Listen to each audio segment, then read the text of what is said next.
Hop. Yana. Ya bo'ldi, aka sovring meni. Остановка запрещена yo'lni bu tarafida. Men parkovkaga qo'yganman, lekin menga jarima yozib qo'ymoqchi. Shu video ijtimoiy tarmoqlarda juda ham ko'p bahs munozaralarga va e'tirozga sabab bo'lyapti. Ko'ramiz. Demak, bu vaziyat ichki ish xodimlari bu yerda qoida buzyapsan, deyapti haydovchiga. Demak, 320 to'xtash taqiqlangan belgisi tegida ta'sir oladi. Ya'ni oldin ham, keyin ham to'xtamaydigan.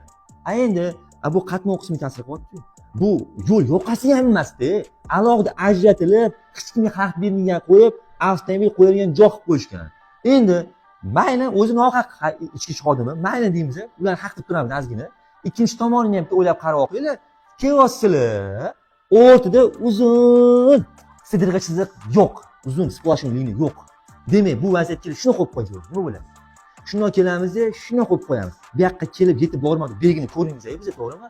Mamtdan kelgan haydovchi bu odam keyin qatdan ko'radi shu belgini. Ko'rmaydi-ku. Mana 2 martalab qoida buzmadi bu haydovchilar. 2 martalab nohaq ichki ish xodimi bo'ldi. Noo'rin jarima rasmiylashtirilyapti. Iltimos, qoidalarni yaxshilab o'rganib olinglar va rivoya qilib qo'yinglar. Videolarimizni manfaat tepayotgan bo'lsa, like bosib qo'yishingizdan chiqmasin.